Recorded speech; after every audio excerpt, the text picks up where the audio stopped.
Hello everyone, welcome to True IAS and PCS. तो दोस्तों, president rule को continue हम लोग करते हैं। हम लोग बात कर रहे थे आर्टिकल 356 और 365 जो लगते हैं, जिसकी वजह से राष्ट्रपति शासन लगता है किसी भी राज्य में। प्रेसिडेंट रूल, स्टेट इमरजेंसी जिसको कहते हैं, या फिर कॉन्स्टिट्यूशनल इमरजेंसी भी आप कह सकते हो। हमने उसके बारे में डिस्कस करा, उसका ग्राउंड ऑफ इम्पोजिशन कि कैसे आर्टिकल 355 आर्टिकल 356 और आर्टिकल 365 को जस्टिफाई करने में मदद करता है। उसके बाद हम लोगों ने पढ़ा था कि पार्लियामेंट्री अप्रूवल और ड्यूरेशन के बारे में, 44th अमेंडमेंट एक्ट के बारे में पढ़ा था, इसके कंटेक्स्ट में कि उसने क्या चेंजेस इंट्रोड्यूस करे थे जो कि इंदिरा गांधी जी के कार्यकाल तक चलते थे। अब हम पढ़ते हैं कॉन्सिक्वेंसेस क्या होते हैं अगर किसी राज्य में राष्ट्रपति शासन लग जाए। तो राष्ट्रपति जो है, जब भी राष्ट्रपति शासन लग जाता है एक प्रोक्लेमेशन इशू करने के बाद, और ऑब्वियसली बात है प्रोक्लेमेशन तब इशू होती है जब गवर्नर उनको पूरा लिख कर भेजते हैं। ये वाली बातें आप सारी जानते हो, ठीक है। तो प्रेसिडेंट जो है वो एक्स्ट्रा ऑर्डिनरी पावर एक्वायर करते हैं, ठीक है। President acquires following extra ordinary power जब एक पर्टिकुलर राज्य में प्रेसिडेंट रूल जो होता है वो इम्पोज होता है। नंबर 1, ही और she takes up the function of the state government. लेकिन क्या इसका मतलब ये हुआ दोस्तों कि राज्य की सरकार वहाँ पर नहीं होती है, भंग हो जाती है? कोई मुख्यमंत्री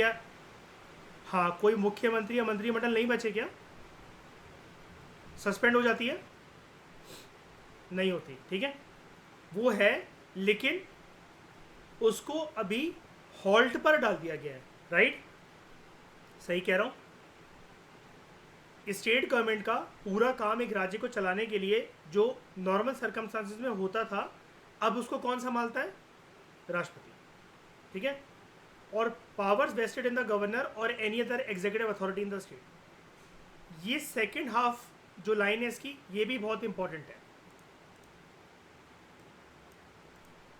क्योंकि हमें ऐसा लग सकता है, आप मुझसे कह सकते हो कि सर अगर राज्य की सरकार अगर नहीं बची, मुख्यमंत्री और मंत्रिमंडल नहीं है,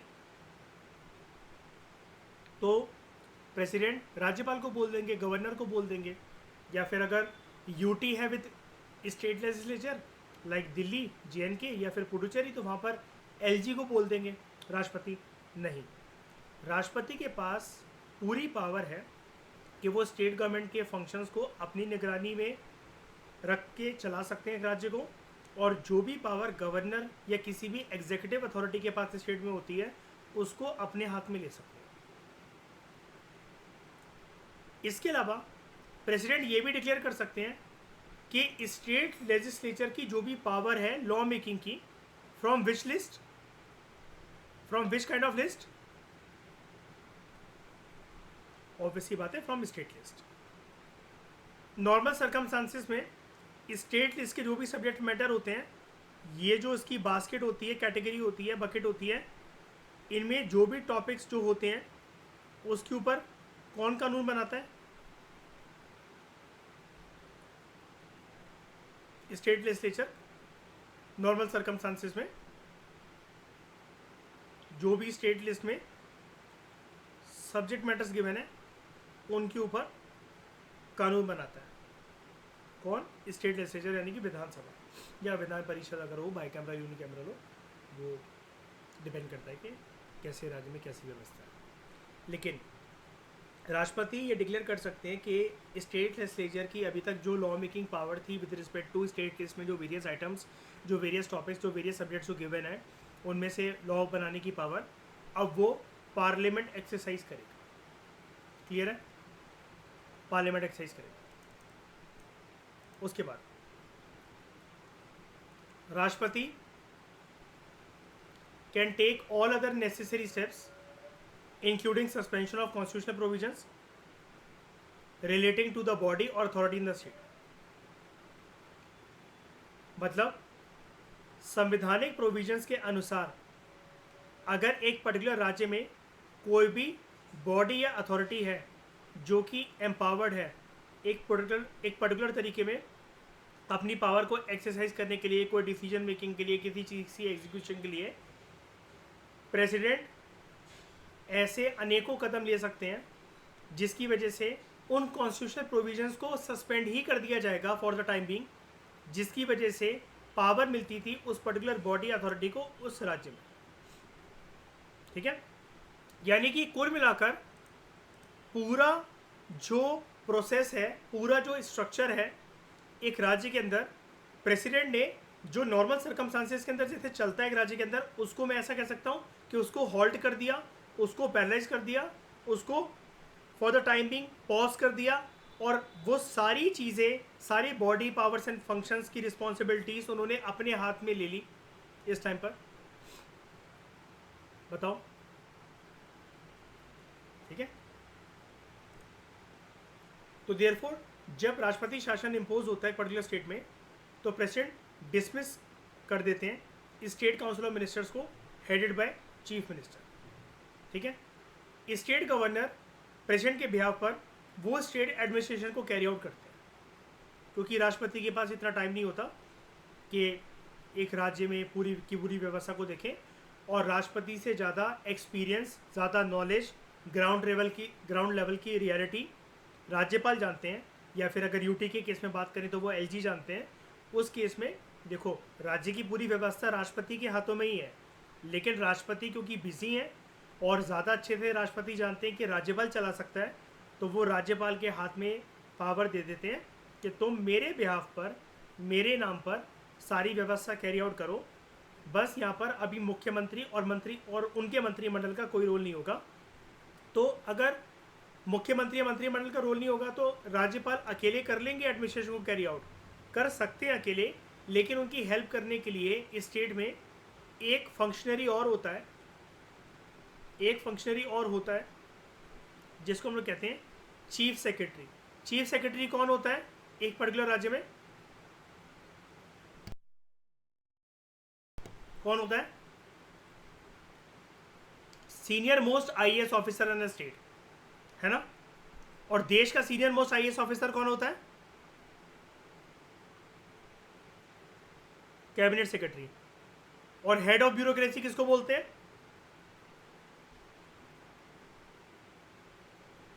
यस, कैबिनेट सेक्रेटरी को ही बोलते हैं। ठीक है, with the help of chief secretary of the state और कुछ एडवाइजर जिसकी नियुक्ति राष्ट्रपति ही करेंगे। They will be appointed by president. ये एक रीज़न है कि क्यों प्रोक्लेमेशन अंडर आर्टिकल 356 जो होती है, it is popularly known as imposition of president's rule in a state, क्योंकि राज्य की नॉर्मल सर्कमस्टांसेस के अंदर जो पूरी की पूरी जो व्यवस्था थी वो मुख्यमंत्री और उनके मंत्रिमंडल के हाथ में थी, लेकिन अब किसने पूरी राज्य की बागडोर संभाल ली है राष्ट्रपति शासन लगने के बाद? राष्ट्रपति ने। ठीक है, अच्छा, ये जो प्रोक्लेमेशन होगा प्रेसिडेंट रूल लगाने के लिए, क्या इसके लिए पार्लियामेंट्री अप्रूवल की नीड है?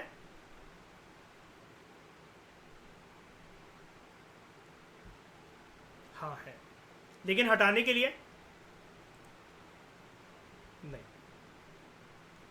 फर्दर प्रेसिडेंट ईदर सस्पेंड्स और dissolve the state legislative assembly, कर सकते हैं ऐसा, ईदर सस्पेंड और dissolve the state legislative assembly, for the time being halt कर देते हैं। अब हॉल्ट वर्ड की जगह आप सस्पेंड कर सकते हो, यूज कर सकते हो। डिसोल्यूशन का केस थोड़ा सा कम होता है, वो राष्ट्रपति थोड़ा सा सूझबूझ की वजह से अवॉइड करते हैं। कर सकते हैं ऐसा, होने को कुछ नहीं है ऐसा। एग्जाम के अंदर क्वेश्चन आए, स्टेटमेंट सस्पेंड भी ठीक होगी, डिसोल्यूशन भी ठीक होगा। ईशा, अब बात क्लियर हो गई है कि सस्पेंड हो सकता है, जो अब अभी आप बोल रहे थे कि सस्पेंशन नहीं होता। ठीक है, डिसोल्यूशन भी हो सकता है, लेकिन डिसोल्यूशन में दिक्कत हो जाती है यार। आपको क्या करवाने पड़ेंगे? फ्रेश इलेक्शंस, है ना। लेकिन पूरी बात जानने से पहले एक पॉइंट दिखाता हूं मैं आपको। In case of dissolution, fresh elections are held for constituting a new legislative assembly in the state. ये इलेक्शन वाली बात याद रखना। पार्लियामेंट जो है, it passes the state legislative bills और स्टेट बजट। पार्लियामेंट क्यों कर रहा है वाला काम? क्योंकि विधानसभा या विधान परिषद सीन में ही नहीं है, राइट। तो जब स्टेट लेजिस्लेचर सस्पेंड है या फिर डिसॉल्व है, या तो सस्पेंड है या डिसॉल्व है, उस टाइम पर पार्लियामेंट जो है वो डेलीगेट कर सकता है, मतलब यानी कि दे सकता है, रिस्पॉन्सिबिलिटी देने को डेलीगेशन कहते हैं। कैसी पावर, कैसी रिस्पॉन्सिबिलिटी दे सकता है, किसको दे सकता है कि कानून बनाओ राज्य के लिए, और ये रिस्पॉन्सिबिलिटी किसको दे सकता है, पार्लियामेंट, प्रेसिडेंट को, या फिर कोई भी अन्य अथॉरिटी जो कि प्रेसिडेंट के द्वारा स्पेसिफाई करी गई हो in this regard. First preference किसे मिलेगी लॉ मेकिंग की, और प्रेसिडेंट चाहे तो ये रिस्पॉन्सिबिलिटी फर्दर और डेलीगेट कर सकते हैं आगे किसी अन्य अथॉरिटी को। बिल्कुल। पार्लियामेंट अगर खुद कानून संभाल रहा है, कानून व्यवस्था बना रहा है राज्य के लिए, ठीक है, या अगर डेलीगेशन कर रहा है यानी कि राष्ट्रपति के हाथ में या फिर राष्ट्रपति ने किसी और के हाथ में दे दिया, तो प्रेसिडेंट या फिर दूसरी कोई भी अथॉरिटी, इस स्पेसिफाइड अथॉरिटी जिसको प्रेसिडेंट निर्धारित करा कि तुम पूरी व्यवस्था देखना कानून वगैरह की, वो लॉ बना सकते हैं। ठीक है, they can make laws conferring powers and impose duties on the centre और इट्स ऑफिसर्स एंड अथॉरिटीज। यहाँ पर कीवर्ड ये है, कोई भी अब व्यवस्था संभालेगा राज्य की, वो सेंटर से होगा, ना कि स्टेट से। प्रेसिडेंट इसके अलावा ऑथराइज कर सकते हैं, अगर लोकसभा सेशन में नहीं है तो, expenditure from the state consolidated fund pending it's sanction by the parliament. मतलब अगर राज्य की तिजोरी से पैसे निकालने हैं और लोकसभा नहीं है अभी सेशन में, लोकसभा के सेशन में होने से क्या हो जाएगा,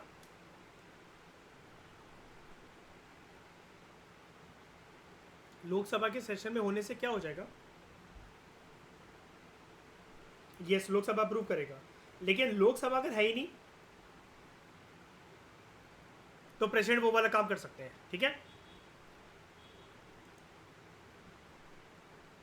और बाद में पार्लियामेंट का सैंक्शन इस चीज़ के लिए लेना पड़ेगा अगर राज्य की तिजोरी से एक चवन्नी भी निकाली है तो। इसके अलावा प्रेसिडेंट प्रोमुलगेट कर सकते हैं when parliament is not in session ordinances for the governance of the state. Ordinances कब लाइमलाइट में आते हैं, कब पिक्चर में आते हैं, जब एक हाउस सेशन में हो ना हो, या दोनों हाउसेस सेशन में हो या ना हो। क्या केस बनता है, एक हाउस भी ना हो तो भी चलता है ना, क्योंकि लॉ मेकिंग के लिए एक सबसे बड़ा रूल क्या होता है आर्यन, हमें दोनों हाउसेस चाहिए। ठीक है, तो law made by the parliament और द प्रेसिडेंट और एनी अदर स्पेसिफाइड अथॉरिटी, ये ऑपरेशन में रहते हैं इवन आफ्टर प्रेसिडेंट्स रूल। इसका मतलब ये होता है the period for which such a law remains in force is not coterminous with the duration of the proclamation. कहने का मतलब ये है, जब तक राष्ट्रपति शासन लगा हुआ है, प्रेसिडेंट रूल लगा हुआ है, तो कोई भी ऐसा ऑर्डिनेंस या लॉ पार्लियामेंट के द्वारा जो बनाया गया, इसका मतलब ये नहीं है कि जब तक इमरजेंसी की लाइफ चलेगी तब तक इस ऑर्डिनेंस या लॉ की लाइफ चलेगी। दे आर नॉट को टर्मिनस।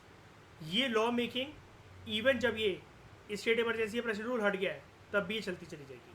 अब आप कहोगे अगर विधानसभा या विधान परिषद को पसंद नहीं आया सर ये तो हम जानते हैं, but it can B repealed और ऑल्टर्ड और री इनेक्टेड बाय स्टेट लेजिस्लेचर, एक बार जब उसका दोबारा गठन हो गया है तो, या फिर जब इमरजेंसी हट गई है। समझ गए, यानी कि वो लॉ चल सकते हैं, लेकिन इसका मतलब ये नहीं है कि उनको कोई छेड़ नहीं सकता, हटा नहीं सकता, या मोल्ड नहीं कर सकता, या फिर अबॉलिश नहीं कर सकता। विधानसभा विधान परिषद के पास पूरी पावर है, लेकिन आप ये कहो कि जिस दिन राष्ट्रपति शासन राज्य से हट गया है ऑटोमेटिकली वो लॉ या ऑर्डिनेंस हट जाएगा, उसका इम्पैक्ट नहीं रहेगा, तो ऐसा नहीं है।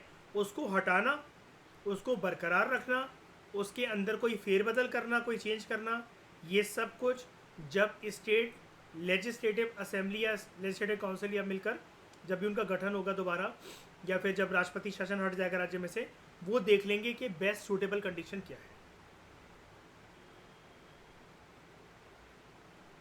यहाँ तक बात क्लियर?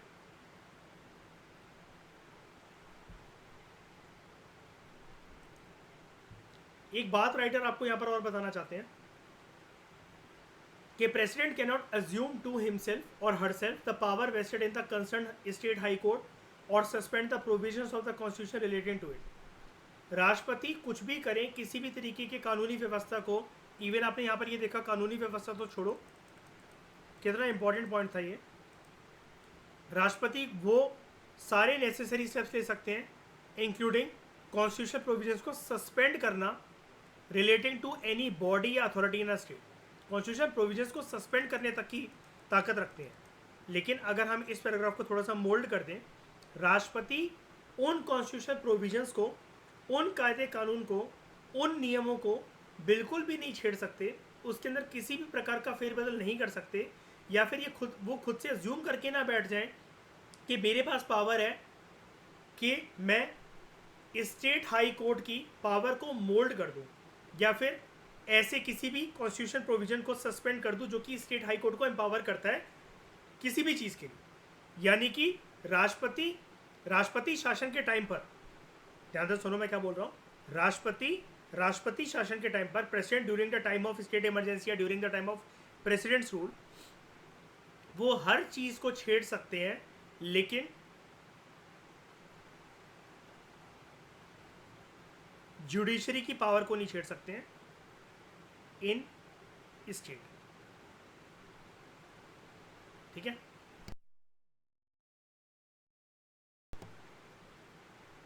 तो in other words constitutional position, status, powers and functions of the concerned state high court they remain same even during the president's rule.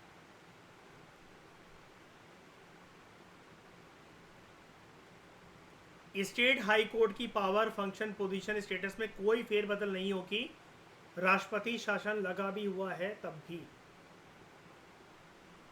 अच्छा, लेकिन मुझे एक बात बताओ, ये जो लाइन है कि it remain same even during the president rule, अगर मैं यहां पर प्रेसिडेंट रूल की जगह इमरजेंसी ला दूं,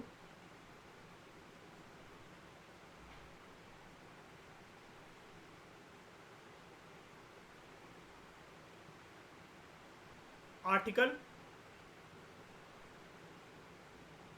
360 के अंतर्गत लगने वाली फाइनेंशियल इमरजेंसी, ये लाइन में बरकरार रख सकता हूं क्या? Constitution position, status, power, function state high court का सेम रहेगा इवन ड्यूरिंग फाइनेंशियल इमरजेंसी। सोच समझ के बोलो शाइनी, क्या आपको लगता है कि कुछ फेरबदल हो सकती होगी स्टेट हाई कोर्ट या उनके जो भी ऑफिसर्स होते हैं, जजेस होते हैं, उनका स्टेटस, पावर को छेड़ा जा सकता होगा? हाँ, तो यानी कि ये लाइन वैलिड नहीं है। स्टेटस तो छेड़ दिया गया ना उनका, क्या नहीं? पोजीशन तो छेड़ दी गई ना उनकी। पोजीशन का मतलब ये होता है, देखो मैंने आपको क्या बोला है, हमारे संविधान में कुछ प्रोविजंस हैं आर्टिकल 360 के अंतर्गत, अभी हम पढ़ लेंगे उनको इस चैप्टर में डिटेल में।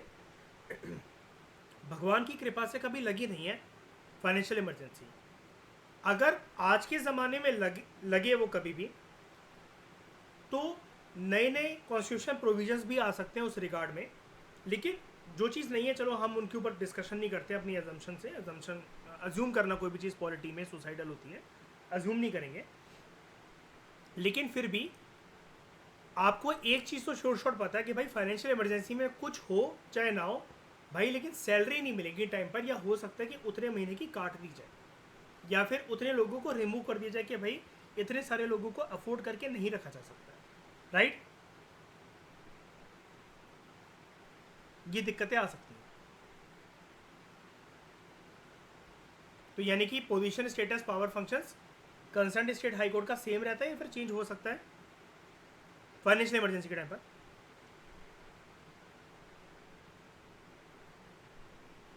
चेंज हो सकता है। प्रेसिडेंट रूल के टाइम पर नहीं, नेशनल इमरजेंसी के टाइम पर नहीं, चेंज हो जाता है ना। एक वो विंडो नहीं होती है शाइनी, जिसके अंतर्गत अगर पार्लियामेंट ने और एग्जीक्यूटिव एक्शन के थ्रू कोई भी डिसीजन अगर लिए गए हैं,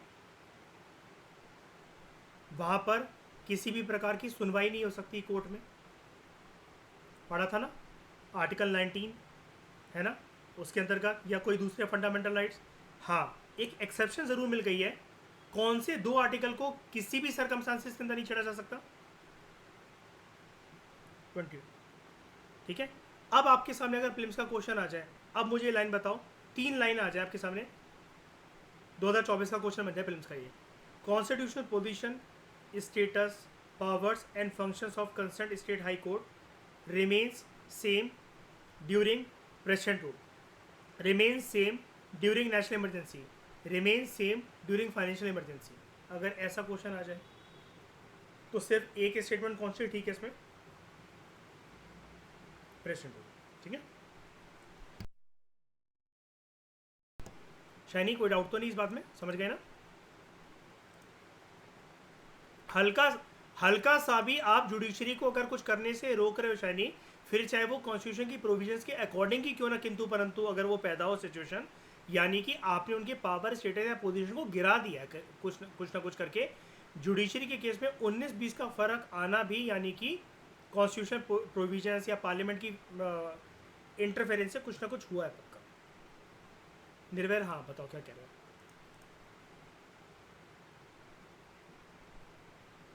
बाकी दोनों में होगी, बस यही बताना चाह रहा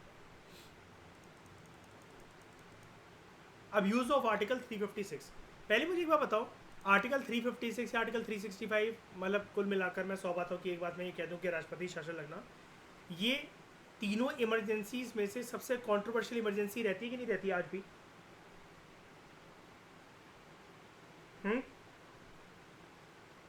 है ना, क्यों रहती है? एक लाइन में उसका रीजन दो।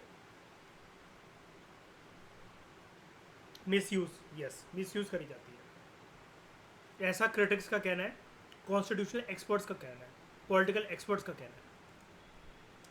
तो since 1950 president rule has been impose on more than 125 occasions. ये कम है क्या नंबर के ज़्यादा है? ज़्यादा है ना। That is on an average twice a year, अगर हम एवरेज निकालें अब तक का, तो एक साल में 2 बार। Further on a number of occasion president's rule has been impose in an arbitrary manner, जो आप कह रहे थे ना निर्भय अभी, मिस यूज ऑफ पावर, तो ऐसा देखा गया है कॉन्स्टिट्यूशनल एक्सपर्ट्स के द्वारा, पॉलिटिकल एक्सपर्ट्स के द्वारा, क्रिटिक्स के द्वारा, ऑपोजिशन पार्टीज़ के द्वारा, या फिर केंद्र सरकार और राज्य की सरकार अगर मैच ना करती हो तो, कि president rule has been impose in an arbitrary manner for political और personal reasons. Hence, Article 356 has become one of the most controversial and most criticized provision of the Constitution. अब ज़रा हम कंपेयर भी कर लेते हैं आर्टिकल 352 और article 356 को, यानी कि नेशनल इमरजेंसी और स्टेट इमरजेंसी को। नेशनल इमरजेंसी प्रोक्लेम करी जा सकती है सिर्फ तभी जब भारत की जो सिक्योरिटी हो, या उसके किसी पार्ट की जो सिक्योरिटी हो, किसी स्टेट की सिक्योरिटी हो, या स्टेट की किसी पार्ट की सिक्योरिटी हो। आप जानते हो मैं क्या कह रहा हूँ, पूरी कंट्री, पूरा स्टेट, या स्टेट का कुछ एक पार्ट, कोई एक रीजन, है ना। जब वो थ्रेटेंड हो 3 रीजन्स की वजह से, वॉर, या एक्सटर्नल एग्रेशन, या आर्म्ड रेबेलियन, और इसके पीछे इससे पहले कौन सा वर्ड था? Internal disturbance. चेंज कब हुआ? Through which amendment act 44। फिर राष्ट्रपति शासन की बात करते हैं। इट कैन बी प्रोक्लेम जब गवर्नमेंट जो है एक पर्टिकुलर स्टेट की, it can not be carried on in accordance with the provision of the constitution, बड़े सारे रीजन्स की वजह से, which may not have any connection with war, external aggression और आर्म्ड रेबेलियन। तो ये बताता कौन है कि सरकार अच्छे से चल नहीं पा रही है यहाँ पर कॉन्स्टिट्यूशन के प्रोविजंस के अकॉर्डिंग? गवर्नर। लेफ्ट साइड याद रखना, नेशनल इमरजेंसी का कॉलम है, राइट साइड प्रेसिडेंट रूल का कॉलम है, ठीक है। फिर हम नेक्स्ट पॉइंट पढ़ते हैं नेशनल इमरजेंसी का। जब नेशनल इमरजेंसी ऑपरेशन में होती है, state executive, state legislature, they continue to function and exercise the power assign to them under the constitution. Isha, I think अब आपका डाउट क्रिस्टल क्लियर हो गया होगा कि कौन सी इमरजेंसी के टाइम पर इसका सस्पेंशन या डिसोल्यूशन नहीं होता और कौन सी इमरजेंसी के टाइम पर हो जाता है। आप जो आंसर दे रहे थे, आंसर आपका ठीक था ईशा, कंटेक्ट गलत था, ठीक है। तो its effect is that centre gets concurrent powers of administration and legislation in the state. तो ड्यूरिंग इट्स ऑपरेशन हम लोग अब बात कर रहे हैं प्रेसिडेंट रूल की, स्टेट एग्जीक्यूटिव इज डिसमिस्ड और स्टेट लेजिस्लेचर या तो सस्पेंड हो जाती है, डिसॉल्व हो जाती है। President administer the state through governor and parliament makes laws for the state. कुल मिलाकर एग्जीक्यूटिव और जो लेजिस्लेटिव पावर है स्टेट की वो सेंटर के हाथ में आ जाती है। फिर अगला पॉइंट नेशनल इमरजेंसी का। नेशनल इमरजेंसी के अंतर्गत पार्लियामेंट जो है वो लॉ बना सकता है उन सब्जेक्ट मैटर्स के ऊपर जो कि स्टेट लिस्ट में गिवन है, ठीक है, जो कि नॉर्मल सर्कमस्टांस में वो ऐसा नहीं कर सकता था पार्लियामेंट, लेकिन नेशनल इमरजेंसी टाइम पर ऐसा कर सकता है। That is it cannot delegate the same to any other body और अथॉरिटी। यहाँ पर पार्लियामेंट ही बनाएगा लॉ और कोई बॉडी नहीं बनाएगी। लेकिन जब प्रेसिडेंट रूल लगाओ, पार्लियामेंट डेलीगेट कर सकता है power to make laws for the state president को या प्रेसिडेंट के द्वारा निर्धारित किसी भी अथॉरिटी को। अभी तक क्या देखा गया है, कन्वेंशन क्या रही है, प्रैक्टिस क्या रही है? So far the practice has been for the president to make laws for the state in consultation with the members of the parliament from that state. इसका मतलब क्या हुआ? In consultation with the members of parliament from that state, उस राज्य से जो कौन है, एमपी से, उनके साथ सलाह मशवरा करके राष्ट्रपति ही बनाते हैं कानूनी व्यवस्था उस राज्य को चलाने के लिए फॉर द टाइम भी। Such laws are known as president's acts. और क्या ये जब प्रेसिडेंट रूल हट जाएगा तब भी ये एक्ट इनफोर्स मतलब उसमें रहेंगे, फोर्स में रहेंगे? यस। और अगर इसको हटाना हो तो या फेरबदल करनी हो तो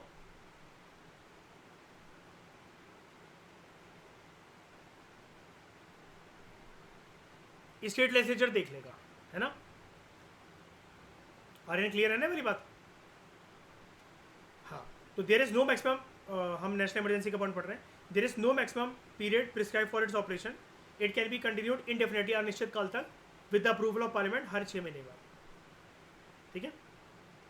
there is a maximum period prescribe for its operation that is 3 years। Thereafter it must come to an end and the normal constitution machinery must be restored in the state. एक बात याद रखना, आपके दिमाग में आया होगा sir कल रात को तो आप कह रहे थे कि 44th अमेंडमेंट एक्ट के थ्रू वहाँ पर ये बोला जाता है, एक सजेशन दिया गया था या एक चेंज आया था कि एक ही साल वो कंटिन्यू रहे, है ना? लेकिन एक साल से ज़्यादा कंटिन्यू किन सर्कमस्टांसेस में रह सकता है, वो सर्कमस्टांसेस भी तो बताए गए थे ना। लेकिन आपको अगर सिर्फ मतलब एक स्टेटमेंट अगर एक्सटेंड होकर नहीं पूछ रही हो अगर आपको, तो आपका आंसर 3 साल ही रहना चाहिए, ठीक है। 1 साल से बियॉन्ड उसमें भी एक्सटेंड हो रही थी स्टेट इमरजेंसी की नहीं हो रही थी, बताओ कुछ कंडीशंस अगर हो तो। लेकिन 3 साल से कैसे भी करके एक्सटेंड नहीं होनी चाहिए, राइट? तब तक एटलीस्ट क्या हो जाए, फ्रेश इलेक्शन जरूर हो जाए कम से कम, है ना? तो under national emergency relationship of the centre with all the state undergoes modification, यानी कि क्या बदल जाता है?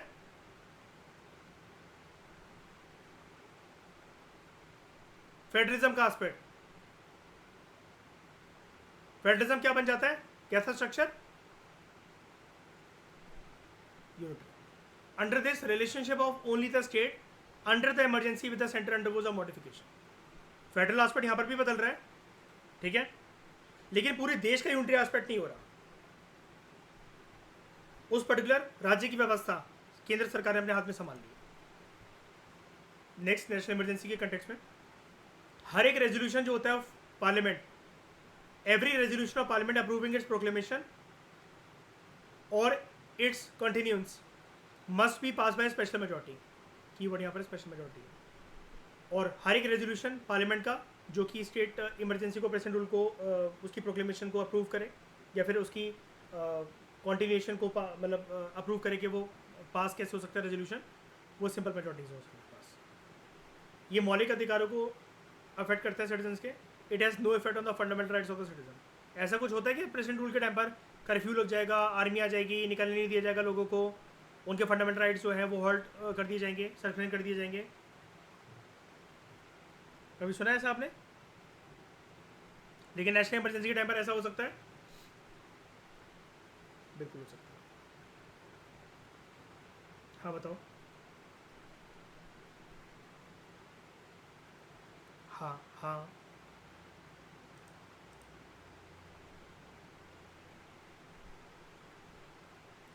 यार नहीं, बस यार एक प्रोविज़न है, मतलब वो बेसिकली कि यहाँ पर इसका कोई ऐसा कोई ठोस रीज़न नहीं कि यहाँ पर स्पेशल मेजॉरिटी क्यों या सिंपल मेजॉरिटी क्यों।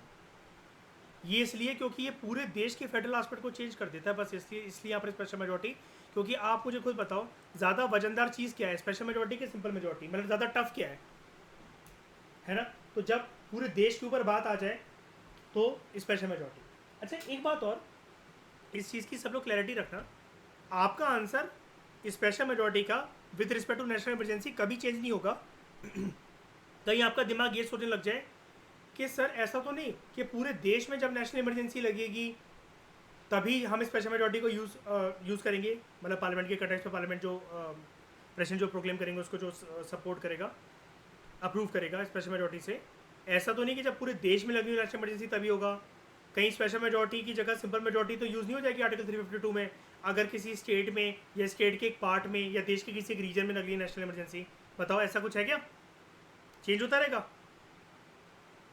अगर सिर्फ एक लोकेलिटी में भी लगनी हो अगर नेशनल इमरजेंसी तभी स्पेशल मेजोरिटी चाहिए। यस। और इसके पीछे रीज़न क्या है? क्योंकि नेशनल इमरजेंसी के टाइम पर नागरिकों के कौन से अधिकार जो है वो सस्पेंड कर दिए जाते हैं, फंडामेंटल। अब समझ के आ रहे हैं?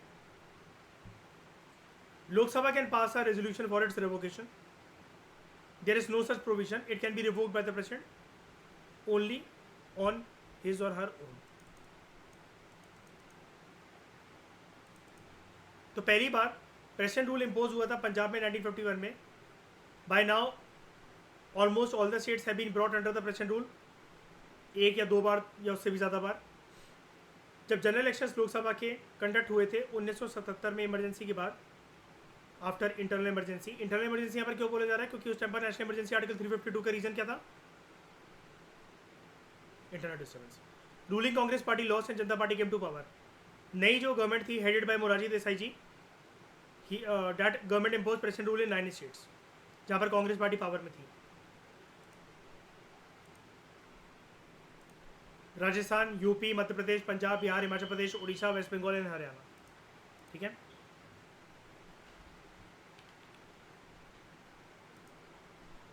On the ground at assemblies in those state no longer represented the wishes of the electorate. मतलब देख रहे हो रीजन, देख रहे हो? क्या हम ऐसा कह सकते हैं जनता पार्टी यहाँ पर कांग्रेस से खुंदक निकाल रही थी उस टाइम पर? States no longer represented the wishes of the electorate, ये कोई प्रूव कर सकता है कि जनता नहीं चाहती इस सरकार को, इसलिए हम सरकार को हटा, मतलब ये कर रहे हैं, प्रेसिडेंट रूल लगा रहे हैं। तो when the Congress party return to power in 1980, उसने भी सेम उन 9 राज्यों में ऐसे ही करा, on same ground, same reason देकर, states no longer represented the wishes of the electorate. यानी कि स्टेट वही है ना, यूपी, बिहार, राजस्थान, मध्य प्रदेश, पंजाब, उड़ीसा, गुजरात या गुजरात एक्स्ट्रा, और महाराष्ट्र एंड तमिलनाडु। ठीक है। मुझे एक बात बताओ, इसका मतलब ये मिसयूज हो रहा है इस आर्टिकल का? ठीक है। उसके बाद 1992 में president rule was impose in 3 BJP ruled states, Madhya Pradesh, Himachal Pradesh and Rajasthan, by the Congress party इस ग्राउंड पर that they were not implementing sincerely, जो कि बैन सेंटर ने इम्पोज करा है on religious organisations. Landmark judgement जो सुप्रीम कोर्ट की आई इन बोमई केस, पूरा केस का नाम क्या था? एसआर बोमई, है ना? सुना है इस केस का नाम कभी? SR Bommai versus union of India 1994। तो इस केस में सुप्रीम कोर्ट ने बोला, supreme court upheld the validity of this proclamation on the ground कि सेक्युलरिज्म एक बेसिक फीचर है कॉन्स्टिट्यूशन का, but the court did not uphold the validity of the imposition of president rule. Nagaland के अंदर 1988 में, कर्नाटका के अंदर 1989 में और मेघालय के अंदर 1991 में। डॉक्टर बी आर अम्बेडकर ने जब कॉन्स्टिट्यूशन असेंबली की डिबेट चल रही थी, कि जब कॉन्स्टिट्यूशन असेंबली के मेंबर्स ने पूछा उनसे कि आपने इसको रख दिया तो ऐसे तो राज्य की सरकारें कभी चली नहीं पाएंगी, केंद्र पर जो सरकार होगी और राज्य की सरकार की पार्टी अगर कोई और हुई तो केंद्र सरकार बार बार प्रेसिडेंट रूल का इस्तेमाल करके हमेशा हॉल्ट पे ही रखे रहेगी स्टेट गवर्नमेंट को। इससे इलेक्शन का खर्चा भी आएगा, जनता को जो गवर्नेंस का जो फ़ायदा होता है वो भी नहीं मिल सकेगा, और हमेशा एक जो पॉलिटिक्स है वो एक गेम बनकर रह जाएगा। तो doctor B R Ambedkar while replying to the critics of this provision the Constituent Assembly, he hoped that the drastic power conferred by Article 356 would remain a dead letter, मतलब जैसे हम लोग कहते हैं tool of last resort, and would be use as a measure of the last resort. तो he observe constituent assembly debates ही हो गए, हाँ constituent assembly debates. He observe जो इंटरवेंशन है सेंटर की, it must be deem to be barred because that would be an invasion on the sovereign authority of the state. Centre जबरदस्ती intervene ना करे, इसको रोकना चाहिए. लेकिन बात वो है ना कि इनके बोलने से क्या होता है. इनको जो कॉन्स्टिट्यूएंट असेंबली मेंबर्स को क्रिटिसाइज कर रहे थे, सही तो कर रहे थे. बोलने से क्या होता है, आप ये आंकड़ा देखो. सिंस 1950 125 बार इम्पोज करी गई है. तो उनकी कॉन्स्टिट्यूएंट असेंबली डिबेट्स में ऐसा बोलने से क्या होगा कि नहीं, सेंटर इसको बहुत कॉशन के साथ यूज़ करे. ठीक है, that is a fundamental proposition which we must accept by reason of the fact that we have a federal constitution. अब क्योंकि हमारा फेडरल कॉन्स्टिट्यूशन है, तो सेंटर जो है अगर इंटरफेयर करती है प्रोविंशियल अफेयर्स के एडमिनिस्ट्रेशन में, यानी कि स्टेट गवर्नमेंट के अफेयर्स में, तो it must be under some obligation which the constitution impose on the centre. लेकिन क्या कोई ऑब्लिगेशन आज तक आई है सेंटर के ऊपर, बताओ. कोर्ट के अलावा किसी ने फटकार लगाई है? लेकिन कोर्ट ने अगर फटकार लगाई भी है, सेंटर रुक गई क्या प्रेसिडेंट रूल को इम्पोज करने से? हुआ ऐसा? अगर केंद्र सरकार ठान ले कि उसको राष्ट्रपति शासन लगाना है किसी राज्य के अंदर, ऐसा हो गई ना. तो proper thing we ought to expect is that such articles will never be called into operation. ये सब अंबेडकर कह रहे हैं. And that they would remain a dead letter if at all they are brought into operation. I hope the president who is endowed with this power, he or she will take proper precautions before actually suspending the administration of the province. अभी एक hope में मतलब basically ये वाली बात कह रहे हैं. ठीक है, मतलब ये चीज़ को मतलब कैसे ना कैसे करके बस ये डिफेंड कर रहे हैं. However, subsequent events show that what was hoped to be a dead letter of the constitution has turned to be a deadly weapon against a number of state governments and legislative assemblies. In this context, H.V. Kamath, जो कि एक member थे constituent assembly के, he commented a decade ago, Dr. Ambedkar is dead and articles are very much alive. मतलब ये लगती है state emergency लगती है, अंबेडकर की बातें मिट गई, अंबेडकर भी मिट गए.